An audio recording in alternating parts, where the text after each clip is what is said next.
السلام علیکم ناظرین، کھلی بات آصف شرمیلہ کے ساتھ حاضر خدمت ہوں۔ ناظرین، آج ہم دیکھ رہے ہیں کئی عرصے سے، یعنی کافی دنوں سے، کہ پاکستان میں الیکشنز کے حوالے سے بڑی گہما گہمی ہے، اور کئی روز سے ملک میں عام انتخابات کا بڑا زور اور شور ہے کہ انتخابات ہوں گے یا کہ نہیں ہوں گے۔ الیکشن کمشنر نے بھی اعلان کر دیا کہ جی الیکشن مقررہ وقت پہ ہوں گے، اور اس کی میعاد بھی دے دی۔ 2 اسمبلیوں کے آئینی مدت 12 اگست 2023 کو پوری ہو جائے گی۔ اگر ان کو پہلے تحلیل کر دیا جاتا ہے تو 90 یا 60 دنوں میں الیکشن ہو سکتے ہیں۔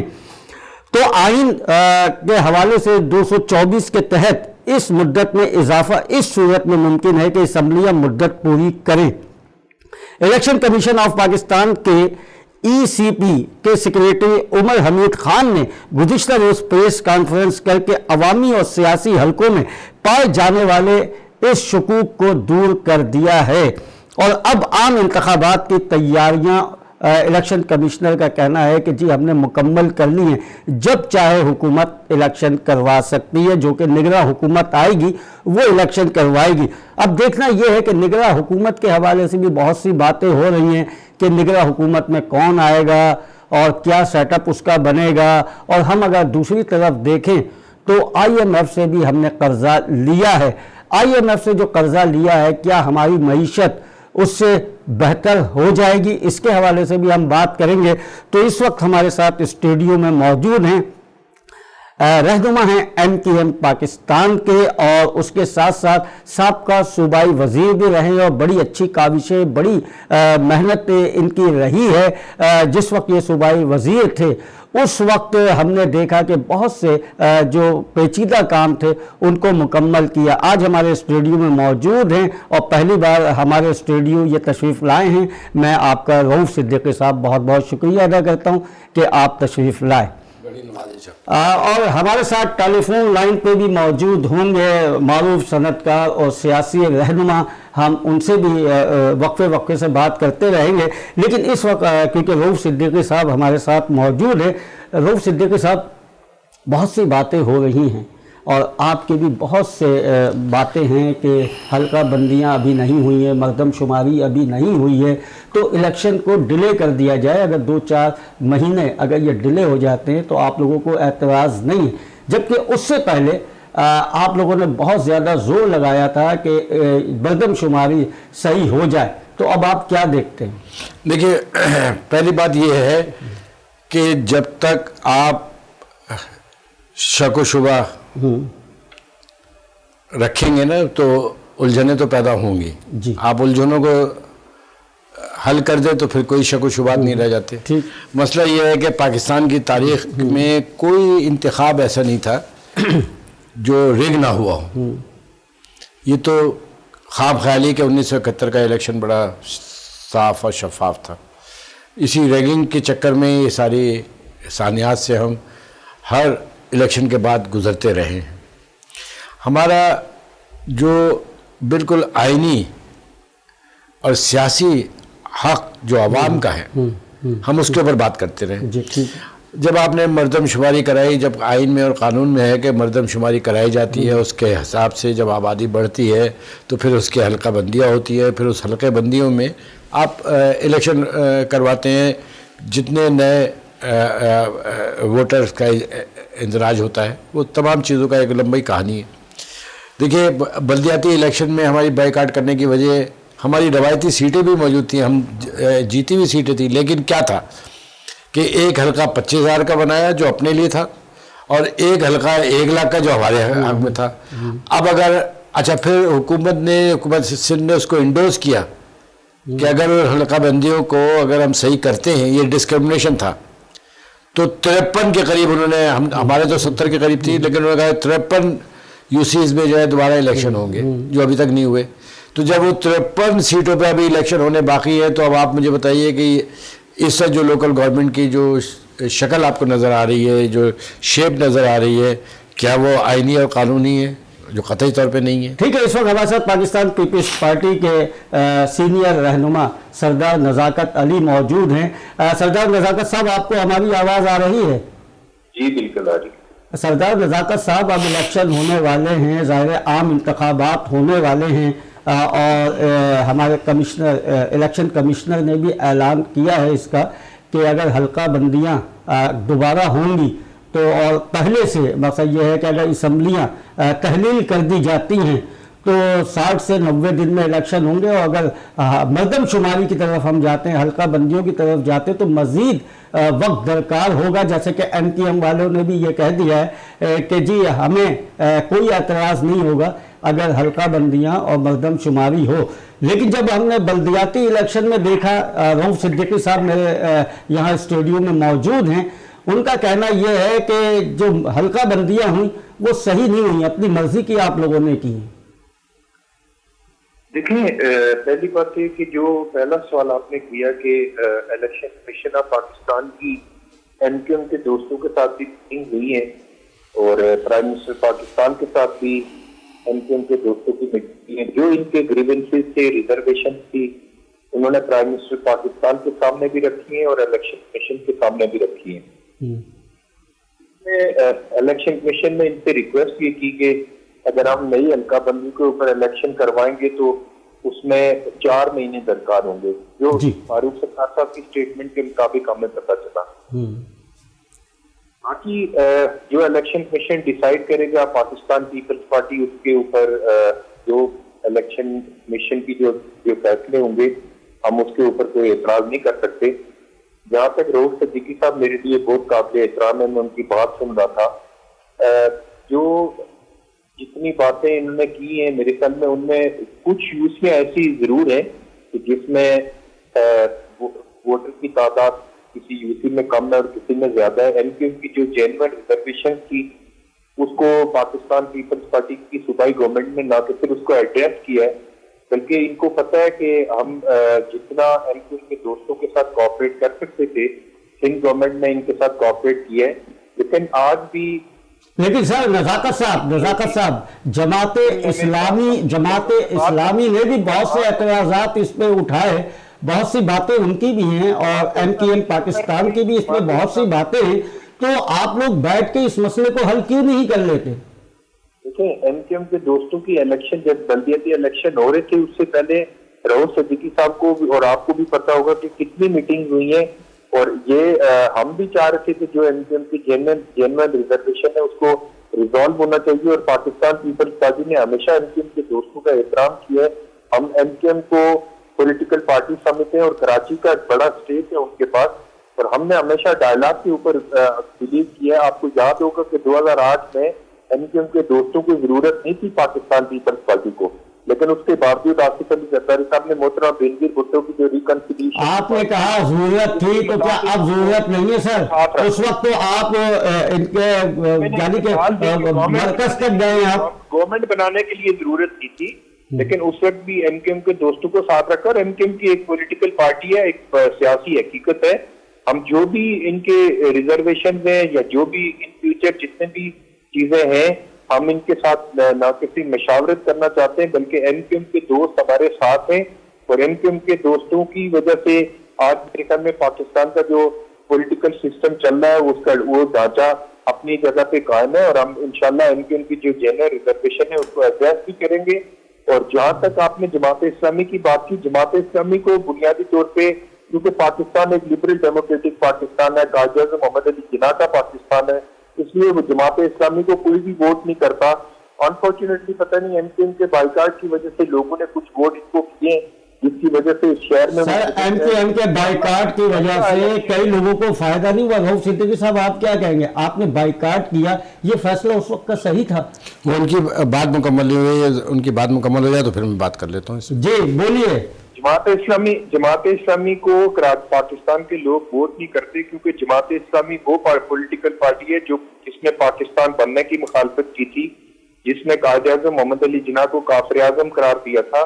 ان کو پاکستان کے لوگ ایکسپٹ نہیں کرتے، کیونکہ یہ مذہبی سیاست کرتے ہیں، اور ہندوستان کے اندر جس طرح شیو سینا کی پالیسی ہے، بال ٹھاکرے کی ہے، اسی طرح جماعت اسلامی بھی کراچی میں اسی طرح کا رول ادا کر رہی ہے. جی رؤف بھائی آپ کیا کہیں گے؟ ہاں دیکھیں کافی باتیں تو انہوں نے بالکل درست کہی ہیں، اور جہاں تک جماعت اسلامی کا ہے وہ ہمارے بائیکاٹ کی وجہ سے ان کو بھی اور بہت سارے لوگوں کو فائدہ بھی پہنچا. نہیں آپ کو فائدہ ہوا اس سے بائیکاٹ نہیں، سے؟ آپ کو کیا فائدہ ہوا؟ کیونکہ جو سیٹیں آپ کے پاس آنی تھی، ٹھیک ہے نا، وہ پیپلز پارٹی کی طرف یا دوسری پارٹی کی طرف چلی گئی؟ دیکھیے ہم ایک اصولی موقف کے ساتھ چلتے ہیں. ہمارے لیے کبھی نہیں ہے کہ ہم الیکشن کو صرف الیکشن اور یا ہم کوئی پیشہ ور سیاستدان تو ہے نہیں. مسئلہ یہ ہے کہ اگر ہم الیکشن میں چلے جاتے تو ہمیں تھوڑا سا فائدہ ملتا، لیکن ایک بنیادی اصول پاکستان کا مجروح ہو جاتا. وہ یہ تھا کہ ایک حلقے میں 1,90,000 اگر ہم الیکشن میں جاتے تو یہ حلقے اسٹیمپڈ ہو جاتے ہیں کہ بھئی یہ اسی طریقے سے. تو ہم ایسی سیاست کا حصہ بننے کے لیے تیار نہیں ہے، اور ایسا کئی دفعہ ہوا. اس سے پہلے بھی جب ہم نے بائیکاٹ کیا تھا تو افغانی صاحب آئے تھے، اس سے پہلے اس کے بعد اگر ہوا جو افغانی صاحب جب آئے تھے تو اس وقت ایم کیو ایم کا یہ معاملات تھے بھی نہیں اس طرح منظم انداز سے. اور پھر جب نعمت اللہ صاحب آئے تو اس میں بھی یہ تھا کہ ایم کیو ایم نے بائیکاٹ کیا تھا تو ان کو ملا، اور 4 سال انہوں نے میئرشپ چلائی. تو کیا ہوا؟ اصل کام تو پھر ہمارے ہی دور میں ہوا. لیکن اب میں آپ سے ایک بات کہوں گا کہ دیکھیے اصول کی بنیاد کے اوپر سیاست ہونی چاہیے. بے اصولی بنیاد پہ تو پھر تو بہت ہی اچھا ہے. ہم اور بھی بہت ساری جماعتوں کی طرح جن کے پاس 2 سیٹیں تھیں 3 سیٹیں تھیں، وہ نائب وزیر اعظم بنے ہوئے تھے، سینٹ کے چیئرمین شپ لے رہے تھے، کبھی کوئی کچھ لے رہے تھے. ہم نے ایسا نہیں کیا. ہماری 6 سیٹیں تھیں، اس کے باوجود موجودہ جو حکومت ووٹ آف کانفیڈنس کے ذریعے آئی اس میں فیصلہ کن ووٹ ہمارے تھے. لیکن ہم نے کوئی یہ ڈیمانڈ نہیں رکھی تھی کہ ہم کو یہ عہدہ ملنا چاہیے، ہم کو یہ عہدہ. بات عہدے کی نہیں ہے، بات ایک اصول کی ہے. یہ جو مردم شماری ہوئی اس کے اوپر ہم مسلسل کہتے رہے کہ بھائی 1 کروڑ لوگ غائب ہو گئے. اس کے اوپر متفقہ طور پہ پیپلز پارٹی بھی شامل تھی، اس میں متفقہ طور پہ جماعت اسلامی بھی تھی، اور ہر جماعت نے یہ کہا تھا کہ یہ مردم شماری جو ہے اس میں یہ تو بڑی خراب ہوئی تھی. تو جس کے اوپر اب جا کے یہ ساری چیزیں ہوئی اس میں بھی ابھی پورے طریقے سے گر نہیں گیا. اب کتنا بڑا المیہ ہے ہمارے ملک کا کہ اتنا مستحکم ادارہ سینسس کا ہے، اور وہ اتنے بڑے بڑے بلنڈرز کر جائے کہ ابھی بھی 60-65 لاکھ کے قریب آبادی وہ ہے جس کو گنا نہیں گیا ہے. پھر دوسری بات یہ ہے کہ عجیب طرفہ تماشا ہے کہ جو مردم شماری ہو رہی ہے اس میں ایک شہر کے ساتھ خرابی نہیں ہو رہی ہے، دوسری طرف آبادی کو ڈبل اور ٹربل کر کے اس کے بھی حقوق خراب ہو رہے ہیں. ہمیں بہت ایمانداری کے ساتھ کام کرنا ہوگا. یہ پاکستان کے پالیسی ساز اداروں کو دیکھنا ہوگا کہ وہ ایک دفعہ یہ تمام گاربیج کو ڈسٹ بن میں ڈالیں اور کر کے ایک ایسا الیکشن جو صاف اور شفاف ہو. جیسے ایم کیو ایم نے بھی کہا ہے کہ اگر تو آپ ڈیجیٹل اس کے اوپر جاتے ہیں تو ہم تو اس کے لیے بھی تیار ہیں. ہمارے لیے الیکشن کوئی مسئلہ نہیں ہے. اچھا آئین کے مطابق مثلا یہ کہ سیاسی جماعتوں کا حساب رکھنا، فنڈنگ ذرائع بنانا ضروری ہے. سیاسی جماعتوں کو امیدواروں کے اخراجات کی مانیٹرنگ سخت ہوگی، یہ الیکشن کمیشن کا کہنا ہے، جس کے فنان سے یعنی کہ MIS بنا لیا گیا ہے. اس پہ کیا کہیں گے آپ؟ مسئلہ یہ ہے کہ یہ کوئی آج انہوں نے کوئی نئی بات تھوڑی بتائی ہے. یہ تو پاکستان کے جتنے بھی آئنسٹائنز رہے وہ یہی باتیں کرتے رہے ہیں کہ وہ کیسے کریں گے. کیا ان کو نہیں پتا کہ ایک الیکشن میں کس طریقے سے. اور سب سے زیادہ ویلکم بیک. جی ناظرین، ہم بات کر رہے تھے رؤف صدیقی صاحب سے اور سردار نزاکت علی صاحب سے کہ اس وقت حلقہ بندیاں اگر ہو جاتی ہیں یا کہ مردم شماری ہو جاتی ہے اس کے حوالے سے، اور اگر اس کو ڈیلے کر دیا جائے تو ایم کیو ایم کا کیا موقف ہے، وہ انہوں نے رؤف صدیقی صاحب نے واضح طور پہ بتایا. اور اس وقت میں جاننے کی کوشش کروں گا رؤف صدیقی صاحب آپ سے، اس وقت کئی ماہ سے دیکھ رہے ہیں دبئی میں بڑی سیاسی سرگرمیاں ہو رہی ہیں، بڑا گڑ جوڑ ہو رہا ہے، اس کو کس نگاہ سے دیکھتے ہیں، کیا ہونے والا ہے ایسا؟ ہاں، پہلے تو یہ حلقے بندے کی بات بتا دوں. 4 مہینے تو بہت زیادہ کی بات ہے. پہلے سے حلقے بنے ہوئے ہیں. ابھی جو کمی اور بیشی ہوئی ہے اس کے لیے کوئی بہت راکٹ سائز کی ضرورت نہیں ہے. یہ 15 سے 20 دن میں بھی ہو سکتا ہے کرنے کا. اگر کوئی پولیٹیکل انٹرسٹ ہے کسی کے تو وہ ایک الگ بات ہے, لیکن اگر فیئر ہونا ہے تو یہ 15 سے 20 دن میں ہو سکتی ہے. ایک تو بات یہ ہوگی. اب دبئی میں کیا ہو رہا ہے, تو دبئی میں جو حضرات اور جو صاحبان اجلاس کرتے رہے وہ خود ہی تردید کر رہے ہیں کہ وہاں پہ تو کوئی ایسی باتیں نہیں ہیں ہو رہی ہے. اگر ہوگا بھی تو کیا فرق پڑے گا اس سے. وہاں پہ جو بھی فیصلے ہونے ہیں وہ امپلیمنٹ تو یہاں ہونے ہیں. تو اگر فیصلے چھپ چھپا کے ہوں گے تو نقصان چھپ چھپانے والوں کو ہوگا. فیصلے ایسے ہونے چاہیے جو سب کے نالج میں ہونے چاہیے. اور میں نہیں سمجھتا کہ وہاں پہ کوئی ایسی گپ چپ والی کوئی سیاست ہو رہی ہے. ایسا نہیں ہے. ظاہر بات ہے ان کے ایک رہنما ہیں جو جلا وطن ہیں نواز شریف صاحب, اب وہ وہاں پہ موجود ہوتے ہیں تو سبھی کی ملاقات ہو جاتی ہے. زرداری صاحب ابھی بھی گئے تو وہ تو ویسے بھی آتے جاتے رہتے ہیں, وہ تو ویسے بھی آتے جاتے رہتے ہیں. چلیے ٹھیک ہے, اس پہ ہم مزید آگے بات کریں گے, لیکن ایک طرف اور ہمارے ساتھ معاملہ ہے کہ ہم اگر دوسری جانب دیکھتے ہیں تو جہاں غریب مہنگائی سے بہت زیادہ پریشان ہیں وہاں پہ ہمارے تاجر اور صنعت کار بھی مہنگائی سے بہت پریشان ہیں. عوام کا تو ہے ہی برا حال, لیکن ہماری معیشت چل نہیں رہی ہے. اور آپ کیونکہ صنعت و تجارت کے بھی آپ سابقہ وزیر رہ چکے ہیں, تو اس وقت ہمارے ساتھ ٹیلی فون لائن پہ معروف صنعت کار موجود ہیں میاں زاہد حسین صاحب. زاہد بھائی, آپ کو میری آواز آ رہی ہے؟ جی آ رہی ہے. زاہد صاحب, کیا IMF سے جو قرضہ ہم نے لیا ہے اس میں کوئی معاشی طور پر مستحکم ہم ہو سکتے ہیں آگے؟ کیا دیکھتے ہیں آپ, جو ہم نے قرضہ لیا ہے یہ وقتی طور پہ ہے اور اس کے بعد پھر وہیں کے وہیں آ کے کھڑے ہو جائیں گے ہم؟ اچھا, سب سے پہلے تو رؤوف صدیقی صاحب آپ کے ساتھ موجود ہیں, میرا سلام پیش. وعلیکم السلام. جی. اور رؤوف صدیقی صاحب نے جب یہ وزیر صنعت بھی تھے, وزیر داخلہ بھی تھے, اور کئی وزارتیں انہوں نے سنبھالی یہاں پہ سندھ میں, اور ہر وزارت میں انہوں نے بڑی محنت اور جانفشانی کے ساتھ کام کیا, اور جو متعلقہ سٹیک ہولڈرز تھے ان کو بھی انگیج رکھا, اور ان کو انہوں نے پوری امپورٹنس دے کے کام کیا. تو جہاں تک آپ کے سوال کا تعلق ہے تو IMF کے ساتھ تو دیکھیں ایک طرف کنواں ہے اور ایک طرف کھائی ہے. ہم IMF میں نہیں جاتے تو پھر کنویں میں گرتے ہیں, اور جاتے ہیں تو کھائی میں گرتے ہیں. تو یہ ضروری ہے کہ IMF کے ساتھ تو ہم چلے گئے, اور جانا ضروری تھا, ادروائز ہماری اس میں نجات نہیں تھی, کیونکہ ہمارے پاس جو بیلنس آف پیمنٹ کا کرائسس ہے, پیسے ہمارے پاس ہے نہیں, اور 6000 کنٹینر پورٹس کے اوپر پڑے ہوئے تھے, امپورٹس ہم نے روکی ہوئی تھی, اور سارے ہر طرف ہمارے یہاں کرائسس تھا. اور یہ کہ دوست ممالک جو ہیں انہوں نے بھی ہاتھ کھینچ لیا تھا. لیکن سر جو 6000 کنٹینرز تھے سر, وہ LC تو ہوگی, تو ہم آپ کو سپورٹ کریں گے. سر LC کا تو ہو گیا نا شاید, کچھ تو LCیاں دی گئی نا؟ نہیں, اب وہ LCیاں تھوڑی تھوڑی کھلنی شروع ہو گئی ہیں, لیکن اس میں IMF کی ایک کنڈیشن یہ ہے کہ جو پیسے انہوں نے دیے دوست ممالک ہمارے $2 بلین ہو گئے ہیں,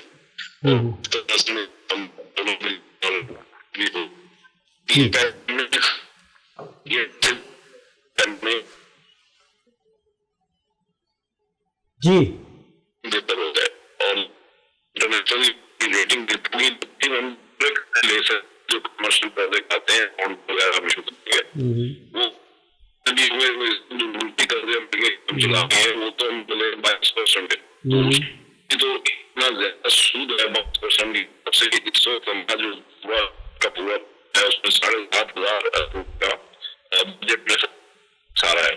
تو اس وجہ سے ہماری جو اس وقت انڈیپینڈنس ہماری کی IMF کی شکل میں وہ ہمیں اپنی ریٹرن بڑھانی ہوگی, جو فارن ہمارے پاکستانی اس کو بڑھانی ہوگی, اور اپنی ایکسپورٹ بڑھانی ہوگی. اچھا, ایک طرف دو مدد سے آتے ہیں. تیسری مد جو ہوتی ہے وہ ہوتی ہے فارن ڈائریکٹ انویسٹمنٹ.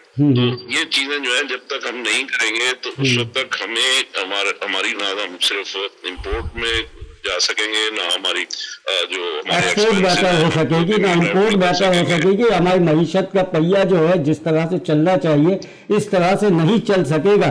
اچھا, ابھی وزیر خزانہ نے کہا ہے کہ زراعت و تعمیرات پر نئے ٹیکس نہیں لگائے جائیں گے. کیا ملک کی معیشت پر اس کے کچھ اثرات کیا مرتب ہوں گے؟ اس سے کیا بہتری آ جائے گی کیا اس سے؟ اور چیزوں پہ تو ٹیکس کون دینا چاہتا ہے؟ ٹیکس تو کوئی نہیں دینا چاہتا. اس وقت ہمارے یہاں جو ہمارا ٹیکس کا اس وقت ٹارگیٹ جو ہے اس سال کا وہ 9,400 ارب روپے کا ہمارا ریونیو ٹارگیٹ ہے، جو کہ پچھلے سال ہوا تھا ہمارا 7,200 ارب روپے. تو دوسرے لفظوں میں ہم نے 2,300 ارب روپے یعنی 30% کے قریب اس دفعہ ہم نے اپنا ریونیو ٹارگیٹ زیادہ رکھا ہے. مجھے تو 9,400 ارب پورا ہوتا نظر نہیں آ رہا، جبکہ IMF کا کہنا یہ ہے کہ آپ اپنی آمدنی بڑھائیں، یعنی 9,400 ارب روپے سے بھی مزید بڑھائیں، اس لیے کہ ہماری جو اوور آل اکانومی کا سائز ہے اس میں ایک انٹرنیشنل سٹینڈرڈ کے مطابق ہمیں جی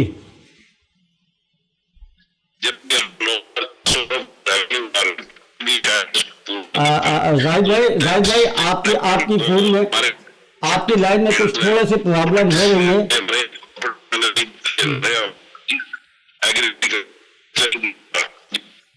جی ٹھیک ہے زاہد بھائی، میں یہی سوال لے کے جا رہا ہوں رؤف صدیقی صاحب کی طرف. رؤف صدیقی جی میں آپ کا سوال لے کے جا رہا ہوں، آپ کی بات لے کے جا رہا ہوں رؤف صدیقی صاحب کی طرف، کیونکہ ظاہر ہے کہ صنعت و تجارت سے ان کا رہا ہے، صوبائی وزیر رہے ہیں. کیا دیکھتے ہیں سر آپ؟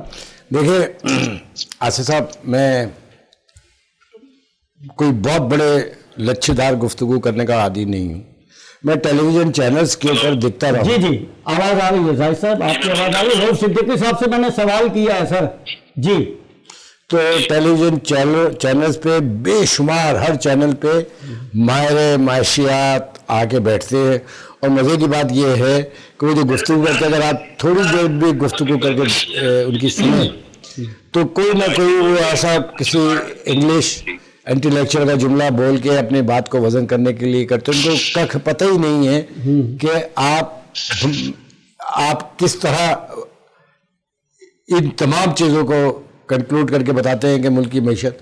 دیکھیے سیدھی بات یہ ہے کہ بجٹ جب بنائیں آپ اور بنانا چاہیے جس طریقے سے طریقہ ہوتا ہے. مثال کے طور پہ آپ پاکستان کے 25 کروڑ عوام سے ٹیکس لینا چاہتے ہیں اور 25 کروڑ عوام آپ کو ٹیکس دے رہے ہیں، موبائل فون پہ بھی دے رہے ہیں، ہر چیز پہ دے رہے ہیں، کھانے پہ دے رہے ہیں، ہر چیز. آپ کو یہ چاہیے کہ سب سے پہلے وہ 15-16 اشیاء جو براہ راست ایک عام انسان کی ضرورت ہے، ایک غریب کے لیے بھی ضرورت ہے، کمیونٹی آپ ضروریات زندگی کو اس کو کر دیں ایک طرف، اور باقی تمام چیزوں کو آپ ٹیکس زون میں اس طرح لے کے آئیے کہ تعیشات جتنے بھی ہیں. آپ کو کیا پڑی ہے کہ آپ کا ایک مشیر 50 لاکھ کا دورہ کر کے آ رہا ہے. مسئلہ یہ ہے کہ وہ جا کے 50 لاکھ کا دورہ کر کے آئے، لیکن آنے کے بعد بتایا کہ اس نے جو اجلاس اٹینڈ کیے ہیں اس سے 50 کروڑ بھی آ رہے ہیں نہیں آ رہے، لیکن اس کا بینیفٹ کیا آ رہا ہے نہیں. تو مطلب آپ جا رہے ہیں تو کچھ لے کے ہی آ رہے ہیں، آپ صرف اپنے تفریح کے دورے پہ جا رہے ہیں. حالت تو یہ ہے کہ ان کو معلوم ہی نہیں ہے کہ معیشت سنبھلتی کیسے ہے. آپ عوام کو فاخر کر کے لا کے کھڑا کر رہے ہیں. آپ نے غربت کی، میں اس موجودہ حکومت کی بات نہیں کر رہا ہوں تو 1 سال کی ہے، میں تو پچھلی حکومت کی بھی بات کر رہا ہوں، میں تو پچھلے 30 35 40 سال کی بھی حکومتوں کی بات کر رہا ہوں. مسئلہ یہ ہے کہ آج اس نوبت پر پاکستان آ گیا ہے.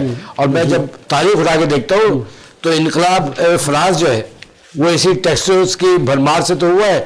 آپ جو بھی ٹیکسز لگا کے لوگوں کی حالت یہ ہو گئی ہے کہ ان کی اب سمجھ میں نہیں ہے کیا رہا. ابھی تو آپ خودکشیوں کی خبر سن رہے ہیں، اللہ نہ کرے یہ بھوکے ننگے اڑ گئے تو سب سے پہلے یہ سرمایہ دار اور حکومتوں کے گلے پڑیں گے. جو بے روزگاری بڑھتی چلی جا رہی ہے، ایک صنعت کار جب آپ اتنے ساری، جیسے بھی بتا رہے تھے میاں صاحب کہ کنٹینرز ہی پڑے ہوئے ہیں آپ کے یہاں پر، آپ نے اس طرح توجہ ہی نہیں دی. آپ کو یہ فکر کیوں نہیں ہے کہ جب یہ کنٹینر یہاں سے جائیں گے تو پیسے آئیں گے نا. لیکن حالت یہ ہے کہ 5 ارب اور 10 ارب اور 15 ارب روپے آپ کسی طرح بھی کما رہے ہیں. 15 ارب تو گئے بھی نہیں ہیں، لیکن آپ کو یہ بتا رہے اور ساتھ یہ بھی بتانا ہے کہ 24 ارب اس سال آپ نے ارب ڈالر دینے بھی ہیں. جی سرکار نزاکت صاحب ہمارے ساتھ موجود ہیں.